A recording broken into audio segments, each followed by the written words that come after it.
Are we live? Yeah. Okay, so I already pooped. We're good. So today we're gonna shoot the video on how to rebuild a differential properly. And some people may do it different ways. Other people may just, listen.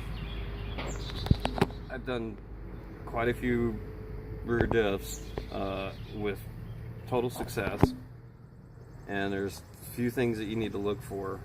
And I'm basically booting this up from my Celica page because I promised these guys that I would do this. And a lot of people don't know we have been, and notice how I said that we have been working on the Celica. My son, Alex, say hi. Hello. Boy, you want to flip it around and say hi?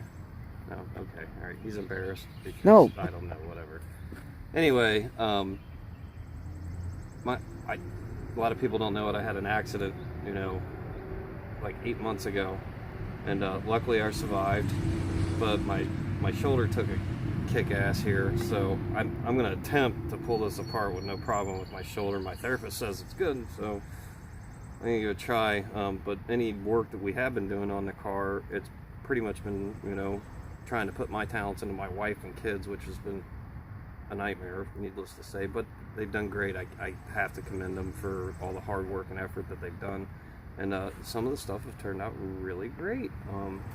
So when we get done, it'll be nice to say it was a family event. This, I just want to make sure I share it with everybody, because everybody can pull these pumpkins out, but as soon as it hits these pumpkins, a lot of people go, ah, and they get scared and they don't want nothing to do with it, and they get. So we're going to break it up into 3 videos, make it nice and easy for you. Obviously this one's going to be disassembly, but before you even start on these things, you'll see a lot of the old Chevy guys, even Ford guys, when they're setting their front pinions or they're doing lash or whatever, they go by feel. Don't do that. Look, you might look out 3 or 4 times, you're going to run across this one time where it's a bloody nightmare. Don't do that to yourself. Go ahead, get the proper tooling for it. And if you think about it, I paid for all the bearings in here, and if somebody was to replace the bearings at home, what they would do. As far as my carrier, I got it switched out. We're doing a limited slip differential that we're going to put in, and the only difference is the carrier right here. So when I go to install this, we're going to put it back together just like it was a stock differential, and that way maybe you guys can do it at home and save you a little bit of cheddar along the way. And that's kind of what I'm hoping for here, is to help people out, as long as my shoulder doesn't give out. I know we're gonna have to call my nephew in. He's also helped with the car too. He's a big burly guy, so when we're setting the pinion down on this, my shoulder's not gonna do it. It's just not gonna fare, and I don't think my kids are strong enough to make it happen. I think it's gonna be better when we go to set in this pinion, so we might break this up into 4 videos just to get him over here to help with that one little thing. I'm going to give it a try here, and let's go for gold. First thing you're going to need a dial indicator. And a dial indicator, if you want to get in close here, Alex, usually has a magnetic base or something to cramp onto. Here, I cramped this one on because I didn't want it to move. And it comes with this crazy setup, but basically to get down, you're going to need this dial indicator to get down, for one, how much backlash you have on the carrier bearings. 2, to see how much lash you have in between the gear. So everybody thinks you should have a 0 lash, meaning no play in those gears, but if you do that and this thing starts to heat up, and then they start to eat into each other, if you get too far away, then you don't have enough strength there and you end up snapping the gears off. You don't want to do that either. So one of the things you're going to have, and I've seen them relatively cheap online, is a dial indicator. The other thing you're going to need, a simple, basic breaker bar. Harbor Freight, $9, one of the best breaker bars I've ever had. And I have some really good ones that work. I have Snap-on, and this one, $9. What the hell the deal is? This thing kicks ass for $9. The other thing you're going to need is a torque wrench. And I'm not talking torque wrench. You want this torque wrench. This is a clicker style, obviously. But as far as the setup for the differentials, you're going to need one of these at least, and I'm going to pull out my 3/8 to click down. I think this one might be a little bit too big. But you're going to need one of these type of torque wrenches. But you're also going to need a dial torque wrench. And these are very important setting up the pinions,